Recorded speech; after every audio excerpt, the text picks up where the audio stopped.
YouTube channel. Rest assured that no one in the audience is actually in camera, so you won't be identified. Blair's over there is about where the shot ends. So if you don't walk into that space, you're all right. But what it does mean is when we do take questions, Michelle is going to shove a microphone in your face, and it's just so that the audience, people listening at home trying to get some information, know what on earth it is that we're responding to. Does that make sense? Is that all right? All right, so what we're going to do is we've got a bit of a session from ourselves at DELP to speak to the fire situation, just to update you on what's going on at the moment, where we've come from, and the likely scenario moving forward. And also Blanche from the Shire is going to talk to Shire-related matters, including relief centres and that sort of thing. First of all, before we do that, my name's Sarah. I work for DELP in the Bairnsdale office. I'm familiar with many of you here. We do a bit of work around here in my normal job. And today I'm continuing some of that sort of work, communicating with the community as part of this fire situation. Michelle is going to ask you a few questions now, really just to set the scene and give us an idea of exactly what it is you want to know. So I'll hand over to Michelle. Thanks very much, Sarah. We're just going to kick off just a few minutes of your time just to talk about, we've got two questions. The first question we're asking is, how do you usually get your emergency information? So I'm really just going to ask the floor to yell out your answers, and then Sarah will be scribing for me on the board, and that's how we'll make it work. So the Buchan neighbourhood house. Via phone trees, sure. ABC radio, yep. Vic Emergency website, yep, very good. Vic Emergency, the app. A few people use the app. Great. You use an iPad, probably the app or the Vic Emergency website. Excellent. Was there anyone else? Any local sources of information? Of course, neighbourhood house. Yep, great. Yep. Any? I suppose. Do you have a look outside and check the conditions at your own property? Great. Right. Yep. So getting around and having a look around. Yep. Excellent. Okay, this is really good, a really good list. We're just really trying to, I suppose, make sure that everybody has multiple sources of information. As I'm sure you know, no source is perfect. The app is really our main one, or the Vic Emergency website, but of course it's not perfect, but it's the best thing that we have, and it's the best thing we've had ever. So we're really hoping that we can keep everybody, with your eyes open and looking in different places to make sure you're getting as much info as you can. Okay, then the next question we wanted to ask is, what are your current concerns regarding the fire situation as it is right now? We're hoping to just get some information from you about this so that we can endeavour to answer these concerns throughout this meeting, and if not, we'll be taking them back with us and hoping to follow up that way.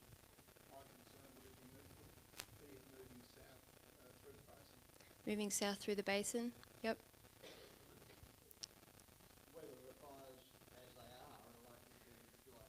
Okay, whether the fires as they are likely to join up. Yep, right, I think we'll be able to talk about that.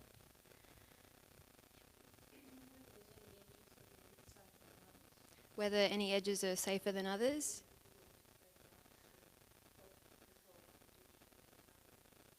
Right. Right, okay. Yep, sure. Any other concerns? Period of time it takes for the app to update? Yep, sure, thanks.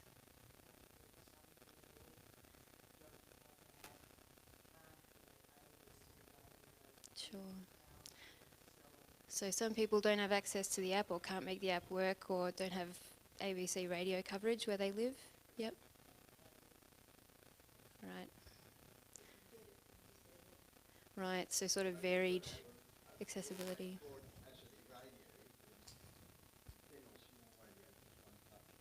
Right, okay. Right, so you've got to have a broad capacity radio. Sure.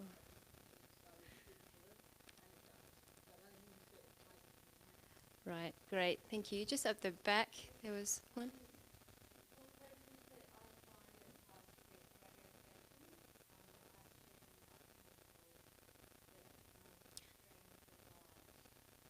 Right, like the ABC Listen app. Yep. So that's it. Can be an alternate source if you can't. Yep. Great. That's really good to know. Yep. Yep.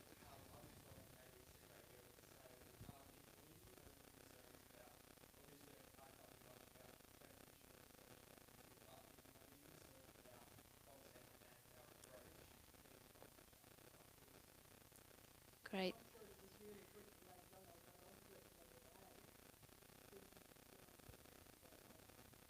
Sure. So we've just had a comment from ABC Radio. So there's a gentleman up the back who'll be able to speak with you about accessibility issues as well. Thank you. Okay, well we might park those ideas for now. We will be hanging around after the meeting, so you'll still be able to add to this list if you like. But I suppose I'll hand back to Sarah. Thank you. Giving us that info. Looking at that, I think we can pretty much answer all of that for you today, or most of it. And to that end, I will hand over to Les Veering, who's going to have Scott Cummings to help him out as well. And you've got to talk to him.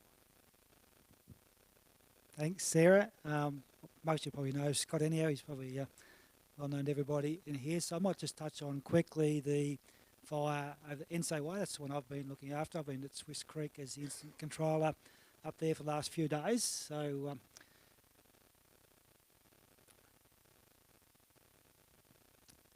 it's NSAY just over here.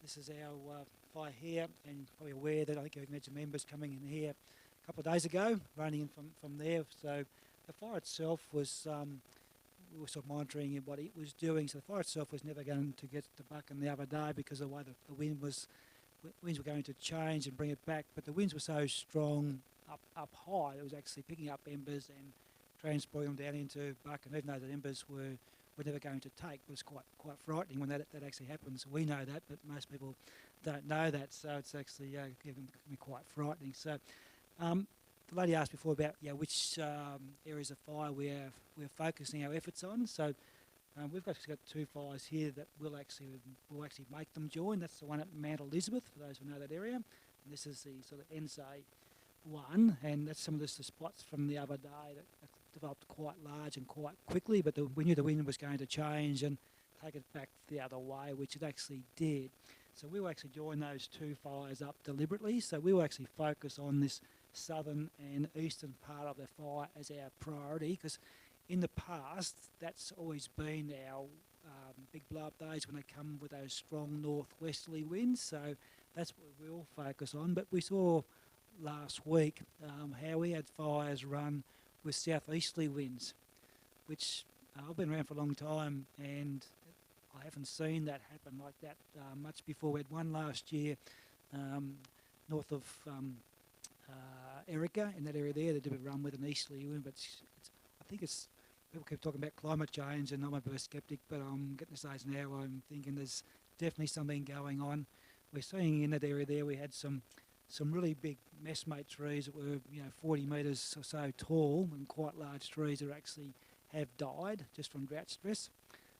So we're in probably a whole new ballgame to what we have been in the past. So we're seeing fire behaviour that we haven't really seen before. So yes, somebody asked about the potential for some of these fires to join up, and unfortunately that is possible. That may happen. It's just we're probably in the lap of the weather gods as to what they dish us out in the next few weeks. If we can get some mild weather, we've got a good chance to get around these fires with our backburns and try and contain them.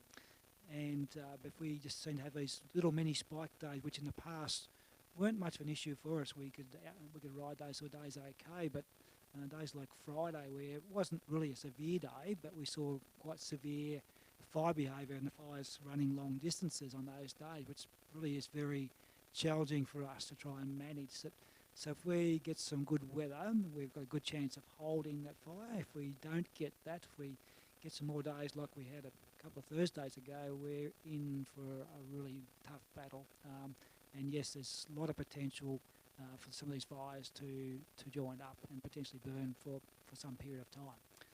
I'd love to have some good news for you, but unfortunately that's where we are at. So we just hope that we actually get some good weather for that. So you're also probably aware that we have had on that Thursday night, we had I was actually sitting at Bendigo in the Incident Control Centre at Bendigo, sort of my home base over that way normally. And I think I had 4 fires that got passed to me as incident controller at Bendigo to manage on that day. It was a horrible, horrible day. We were just very lucky. It was early enough in the season. We still had a bit of green grass around for some of these fires to run into. But if we get some more of those sorts of days wherein as things dry out, it's going to be very, very bleak. Yeah. So probably a couple of messages I really want to stress is that Peter White's here, our local captain, I think, is here somewhere. But how many trucks you got in Buchan? Just 2? Okay, so how many houses in Buchan? How many houses do we have in Buchan and surrounds? 65 and surrounds a lot more. So just want to emphasise that these places do a great job, but they can't be everywhere at once. So it's up to everybody to do our own little bit and make sure our properties are well prepared. But don't just think about ourselves, think about our neighbours as well. There'll be some people out there that you know that can't do a lot of work themselves. So we can't, as a fire service, the Shire and everybody else, we've got limited resources to deal with all the things. Best done at a community level, look after each other. I think it's probably the best approach that I could suggest to you all. Or look out and see if somebody else needs a bit of a hand somewhere and help each other out. We've got a lot of work in front of us out the bush there to try and contain these fires, and yeah, if the community can do as much as they can, just makes our job a lot easier as well. So I'll hand over to Scott to explain what's happening with the fires more local to here, but then I'll be available for any other questions you have as well about what's going on. So I'll hand over to Scott.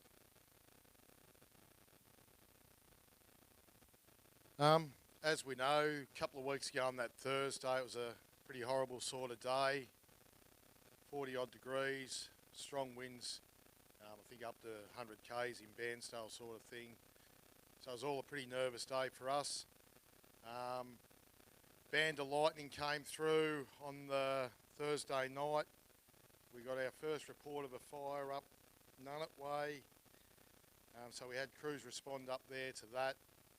Not long after, we had another report of a fire out of Canai.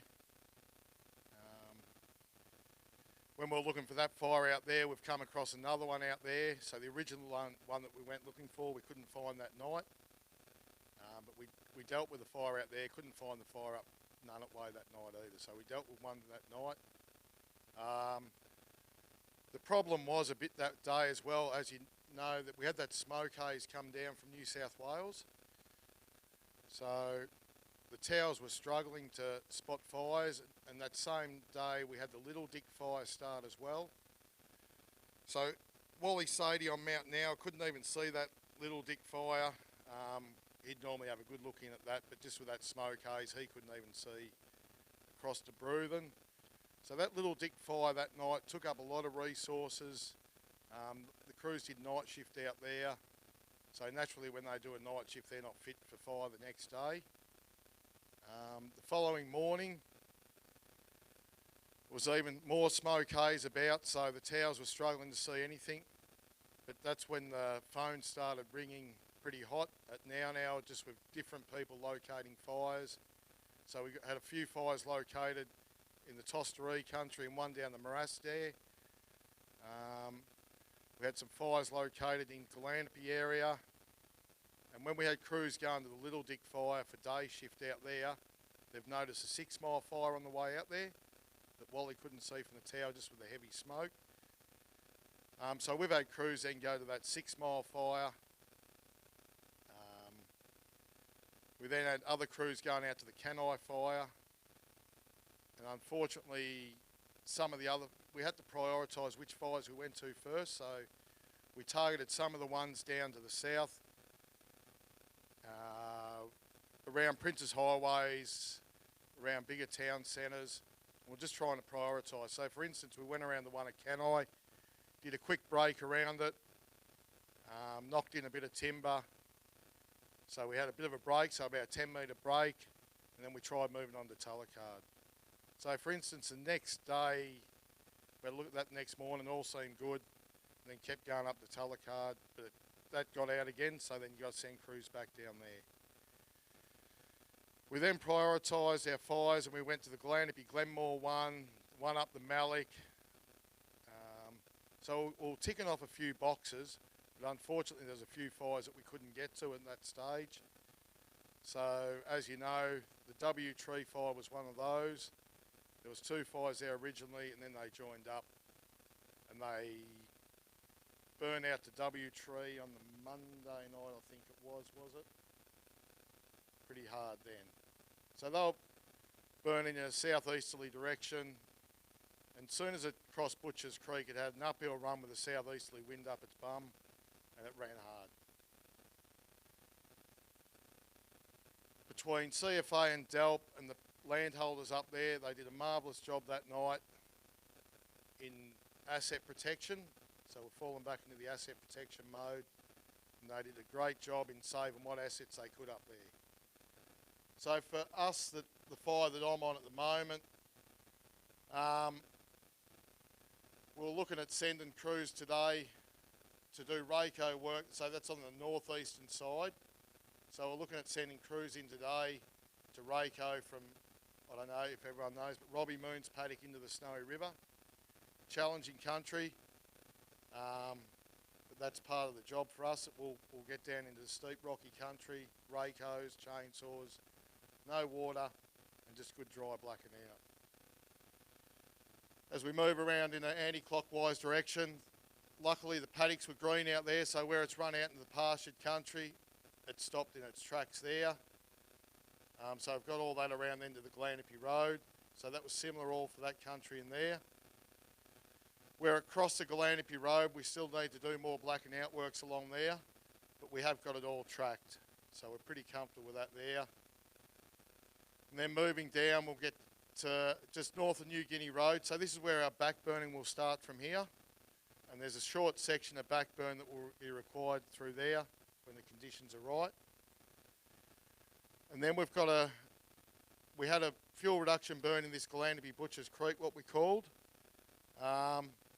It's burnt out some northern faces, so it has steered it a bit in that direction, so it didn't impact Murrindle.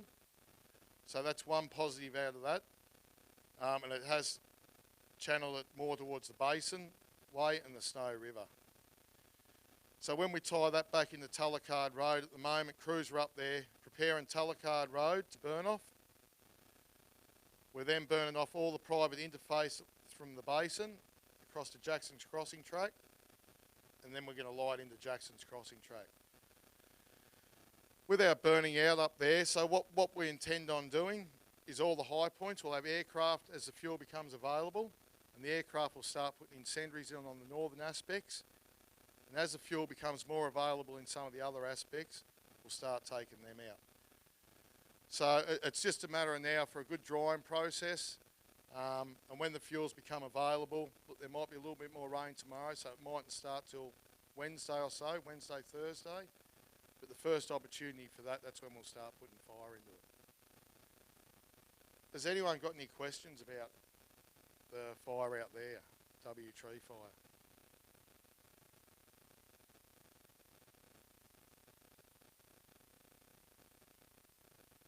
All right.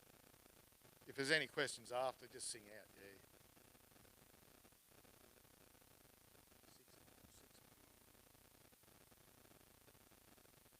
Where is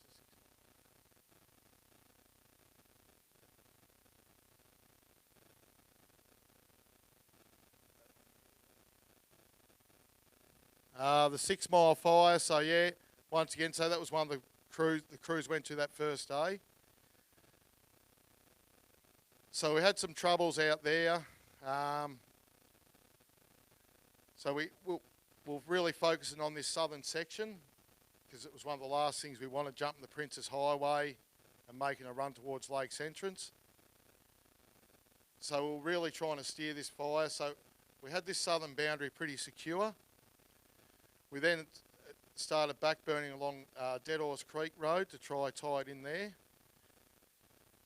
We had some good results there, but the southeasterly wind then came up, and it was amazing on whatever day, I can't remember what day, but the first day it was mild conditions, so at 2 o'clock that afternoon, I think it was 20 degrees, the RH was about 50%, southeasterly wind and an FDI of 6, so in our terms that's pretty low.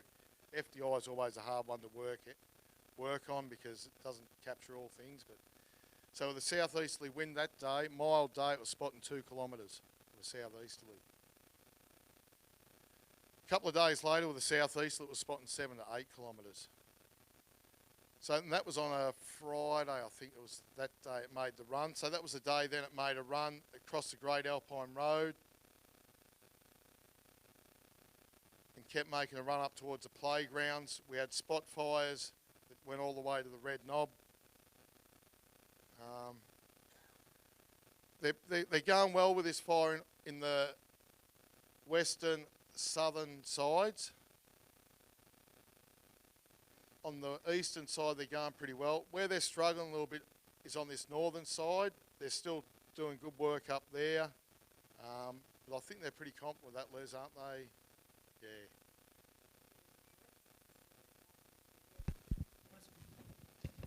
Once again, we always thought not much problem with southerly winds. The northern edges are not a problem for us and generally our last priority. But the way things are going this year, Scott, we can't be sure anymore. We're very confident, but again, we can't be 100% sure anymore like we used to be able to. Yeah, so sorry, guys, I haven't been on this fire for a week or so, so I'm probably not up to date as much as I could be. Anyone got any questions with that one? Because that, yeah, with that South Buchan area and that out there.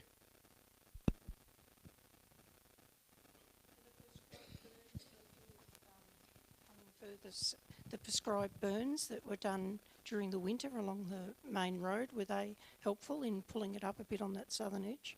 100% helpful they were. So the reformatory burn there, as we know when we go towards Bairnsdale, but we struggled with that. We had a lot of flack from minority groups with that. We had protesters out there with that burn. But that has just steered it in that right direction. So that was one side that we didn't have to worry about. So yeah, absolutely it has.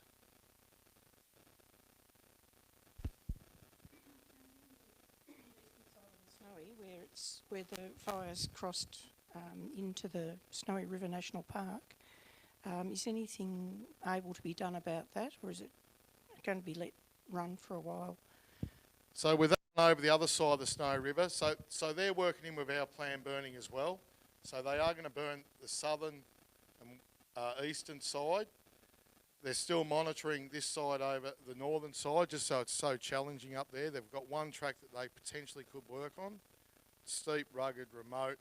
So they are actually doing fallback works all the way up to Tubbut.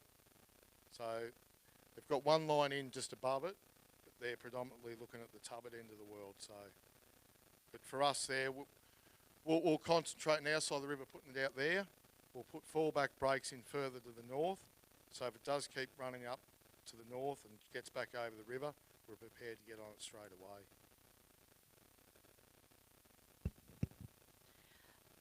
I'd heard that there was some backburning done for this other fire. I understand you might not know, but just wondering how that got on. Yeah, so from what I believe, the backburning has been well achieved out there. Good results. So at this stage, yeah, they're going really well out there, Laura. Yeah.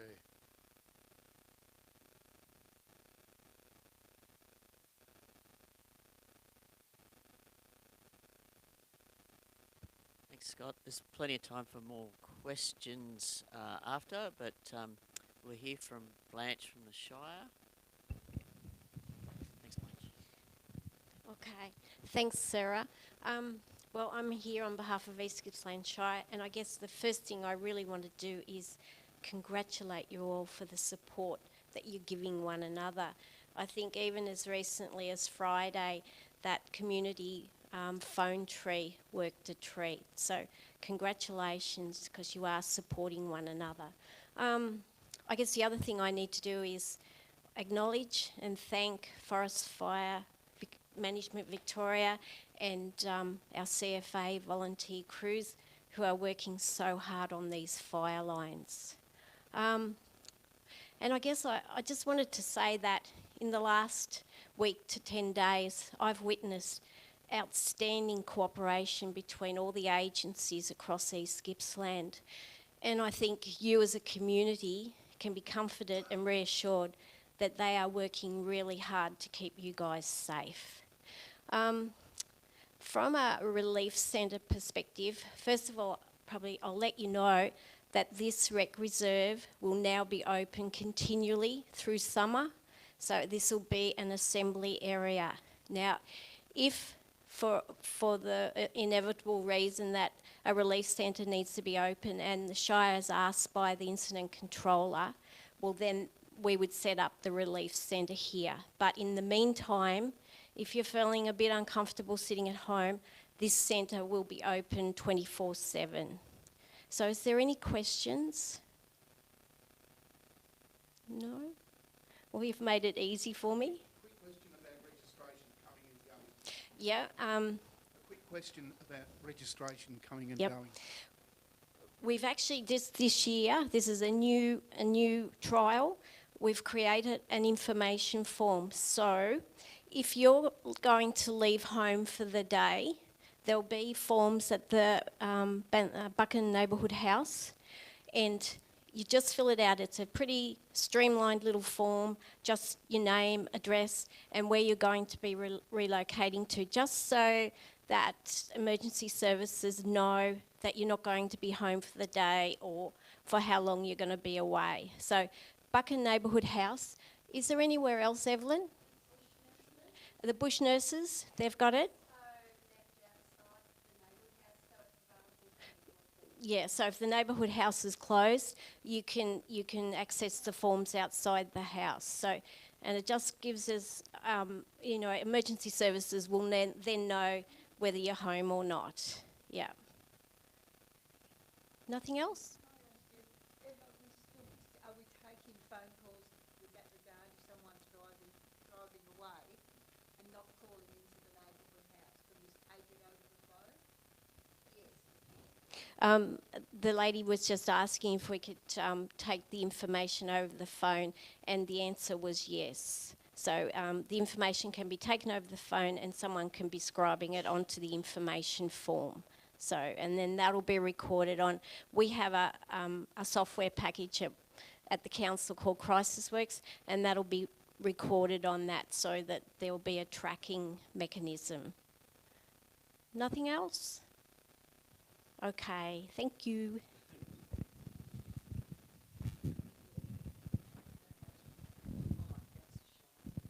Right, there is more time for questions if anybody has any. The overall picture is that we have large fires in the landscape coming out of November. We have 3 months or more of hot, dry weather in front of us. We wish we had good news, but we're going to be really honest with you, we don't. And that while we're doing everything we can to tie up these fires, contain them, get them under control, there's every chance that we're simply not going to be able to, given the scenario. What we're seeing is fires burning, driven by relatively benign weather.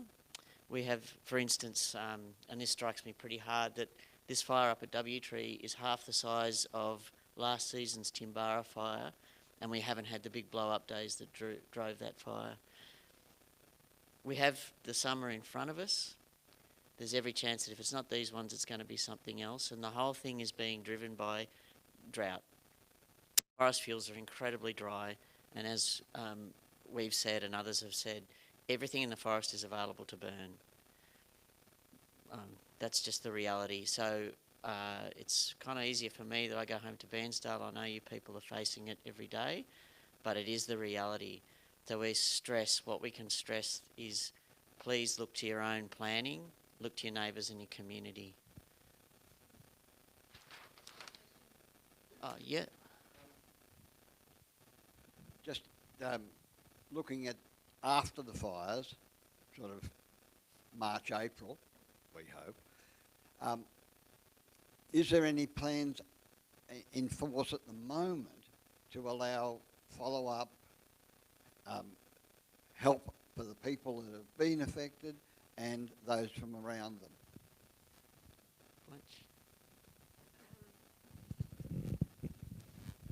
From a Shire's perspective, if the unfortunate situation arises and somebody is impacted, well then we kick into gear, and so it'll be part of the impact assessment, and then the Shire kicks into gear with the recovery process after that.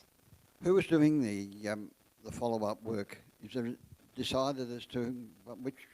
Well, usually with the impact assessments, that's usually done through forest fire management, and then the information is relayed across to the Shire. So it'll be instigated through the controlling ICC, and it'll be done through forest fire management, and then the Shire gets the information after that.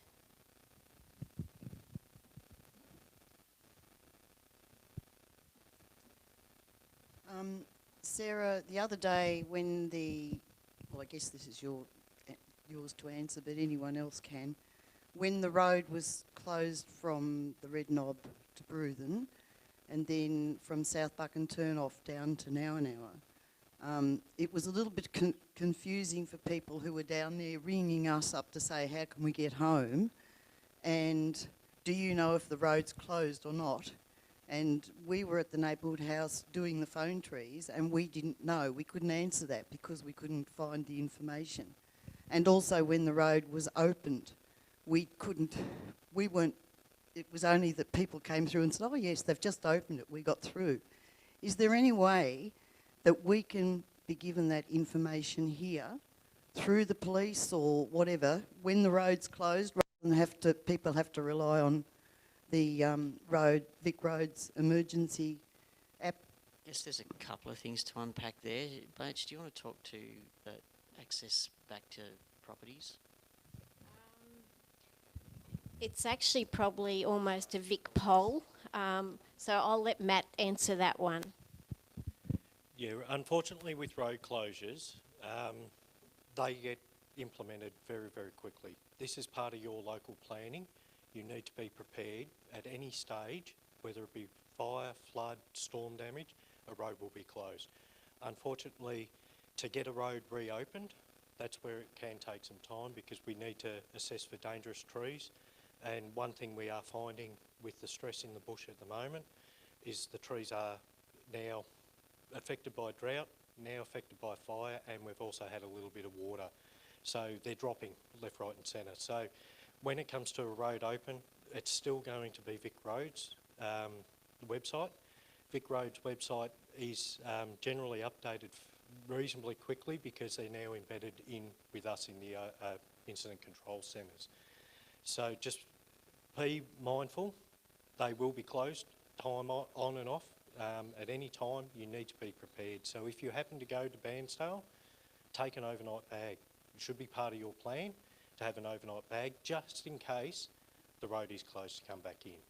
When it comes down to actually letting people through a roadblock, that'll come down to the incident controller's discretion.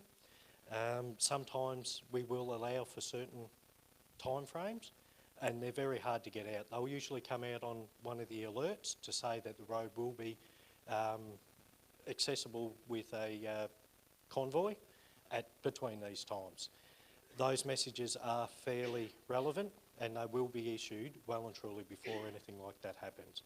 But like I said, I know it's frustrating with the roads, but we cannot open them until it's deemed safe for everybody. So. Road closure at the Red Knob, there were some young mothers there. They were trying to get home to pick up children from school. Now, we were fine. We had Ian at home and you could do it. Not everybody find it easy to get someone to go to the school. That's right, but the schools have a contingency plan for for these emergency situations. So the school will remain open and care for those children until something further happens. Yes, it'd be good for the newsletter. But one of the questions that wasn't really answered then was, can we actually get notification from the ICC to the neighbourhood house, because that's the base station as far as the phone trees for the area, and it's where everybody phones to get quick information. Yeah, the neighbourhood house, what we do is we issue one source of information.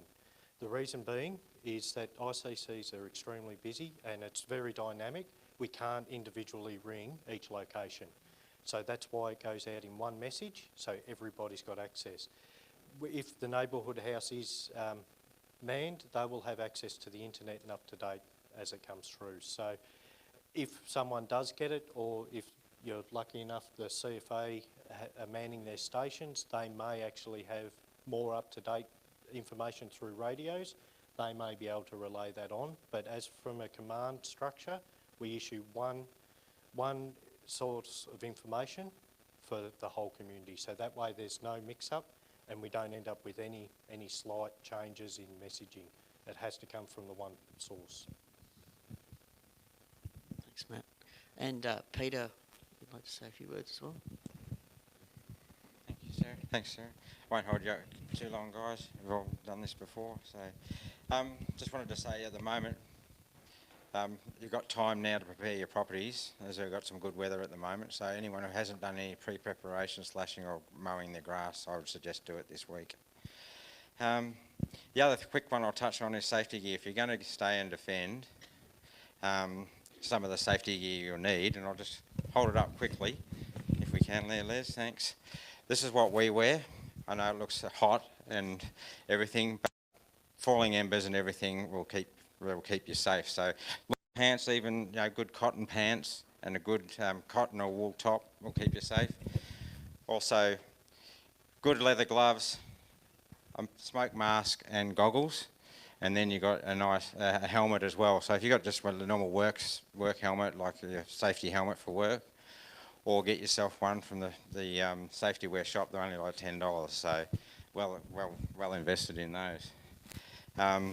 Yeah, without the goggles and the masks on Monday night, we wouldn't be able to see or do anything. So you take your goggles off for 5 minutes, you're blinded. So simple as that. With that, make sure you've got plenty of drinking water to stay hydrated, and make sure you've got plenty of water to have your firefight with. The other thing is to have a safe place to bunker down. Make sure you've already got that pre-planned in your fire plan for you if you're going to stay. I prefer everybody to leave, but I know some people don't, and yeah, find yourself a nice place to bunker down if that needs be. The thing is, I noticed you probably all saw a lot of strike teams in here the other day when the fire was taking a bit of a run off Mount Elizabeth and the 3 Mile and the NSA fire. So teams, one of those came from Morwell and their travel time was 3 hours. So just bear in mind that it's a moving target at the moment, and with the DELP guys and everything, everyone's stretched to the limits, especially with the amount of fires we've got around here. So we're not going to get strike teams in here in a hurry. As Sarah said, and Scott and Les, that it's going to be a long season, so, and you know what it's like, the history here with lightning strikes and everything like that. Just because we've got these fires doesn't mean we're going to get some somewhere else in the near future.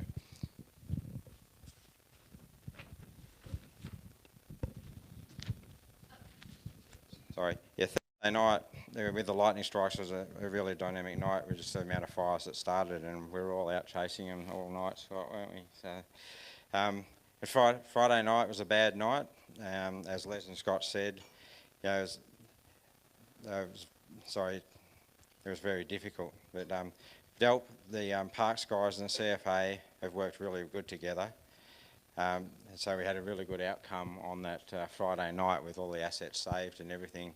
And it was fairly stressing for the crews up there with all the assets, with only 3 slip-ons and a G-Wagon and a Buchan tanker. It was a lot to do in a small amount of time. And that fire that night was northwesterly and crowning in the trees outside Seba, so, and under full ember attack. So we had a really good result there with what we didn't lose. So good outcome for everybody. And just the other day with those strike teams coming in, we had embers falling in town here. As you probably saw, we had black leaves and everything. None of them are light, but just shows how far that stuff can travel and landing in town here. Not burning, but we still got it. And that's it really. I'd like to thank the DELP guys, the parks, the CFA, the police and the bush nurses, and anyone I've missed, I'd like to thank them as well. Anyone got any questions? All good? Thank you. I'll be here if anyone wants to talk to me later. Thanks, Peter. So, Deb, there is a bit of time. Yes, question?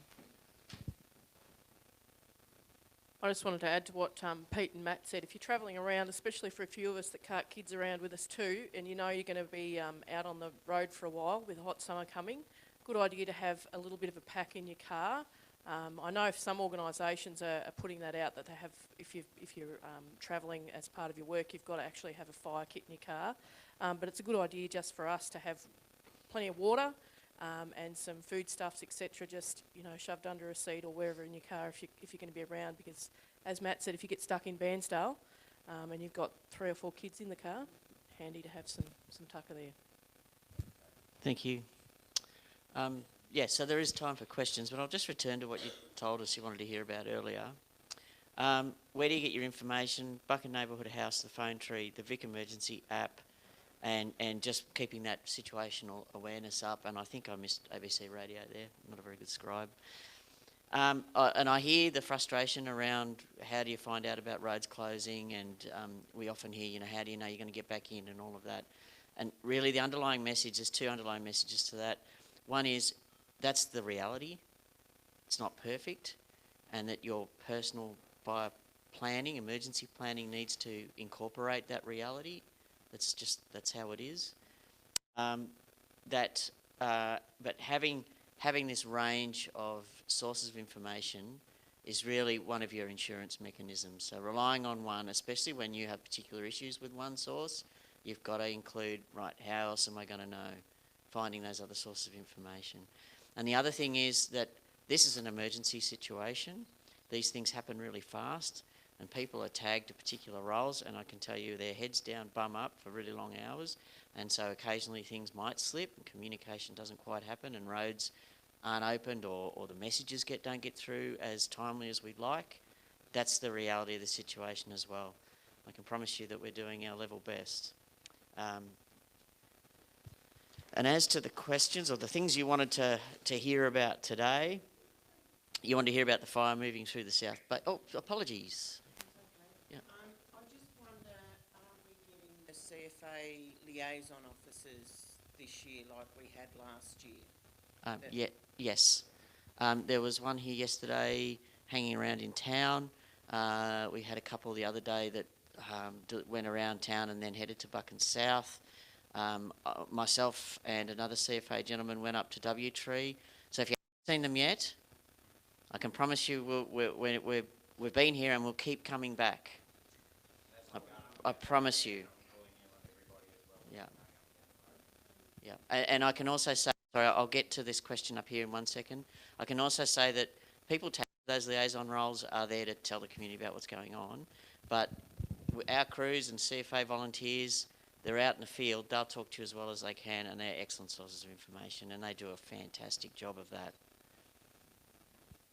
I just want to thank the ABC, because personally, the likes of myself and quite a few others really get all their news through the ABC, so I'd like to thank them very much. Noted, thank you, yes. Good on Auntie. Not missing any questions? So fire moving south through the basin, yeah, it was. It was making a run in that direction. And then the situation was so dynamic that not long after that we had this fire here putting up embers and coming in this direction towards Buchan South. So yes, as well as other things happening. And as I said, it's driven by one of the big things driving it. It's not just the weather, it's the dryness. Everything is ready to go at a moment's notice. Whether the fires will join up, so Les spoke about that. It's actually a strategy to try and tie these fires here together in that Ensay area. This is the one that was travelling perhaps in that southwesterly direction, easterly direction, towards Buchan South. That is part of the strategy, to tie it in and get a controlled edge on it. However, as I said, this is only just into summer. We have a long way to go. There is potential, yes. There's nothing else to be said, really. Edges, how we're going with tying in edges and things, I hope we've answered that. And if you want any more detail about the real nitty-gritty of controlling individual events that may be near you, come up and have a chat afterwards.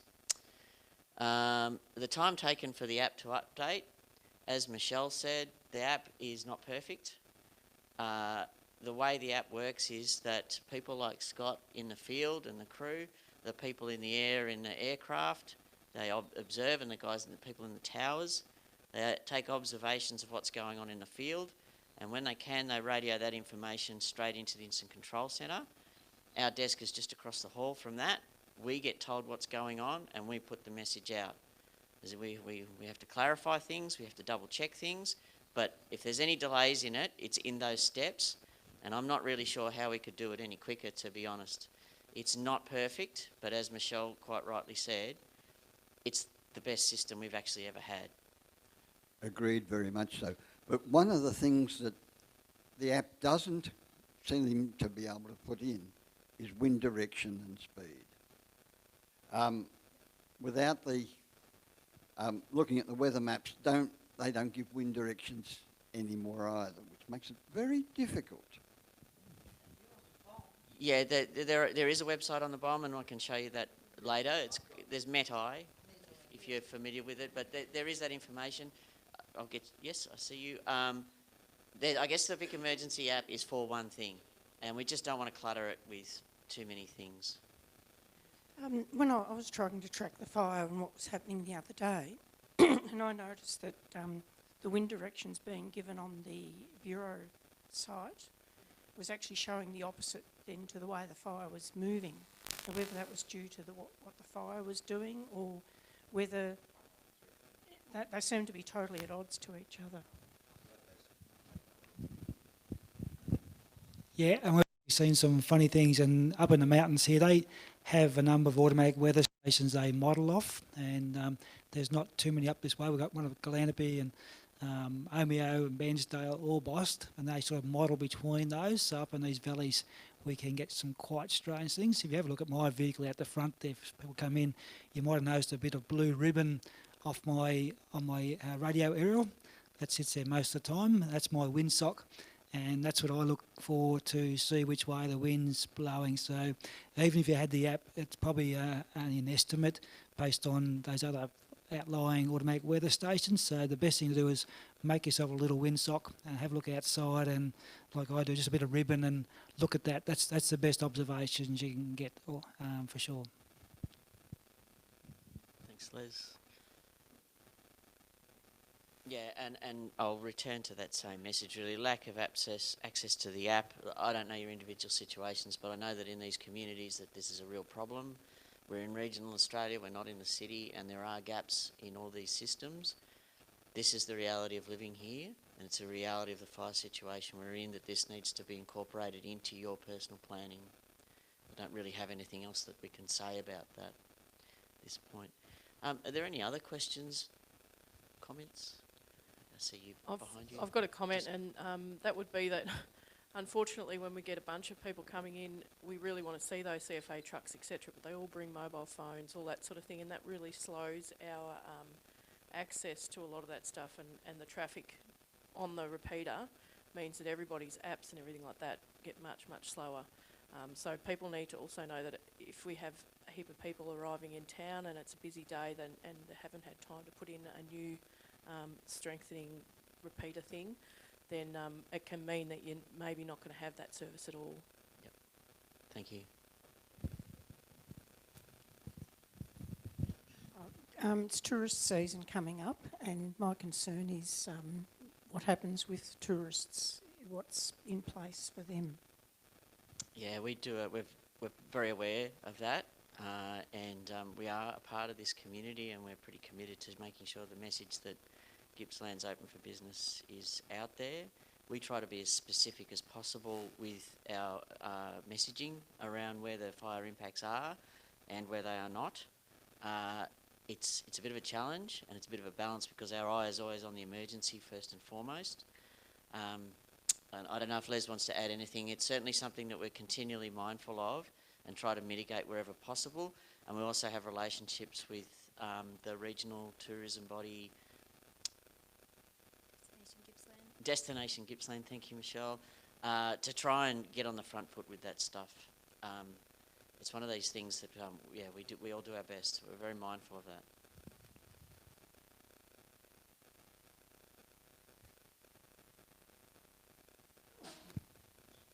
If there's no other questions, we can pull it up there. I would like to thank the Shire for coming along and helping us out, for supporting the Relief Centre efforts and being so flexible around that. The Neighbourhood House, as always, for just being there and tying this, giving us a place to communicate directly with this community is invaluable. Thanks to Peter for coming along and the CFA, and to the police for coming along and helping us out. And thanks to Les and Scott. Really appreciate you coming along. All right, thank you very much. We'll see you again.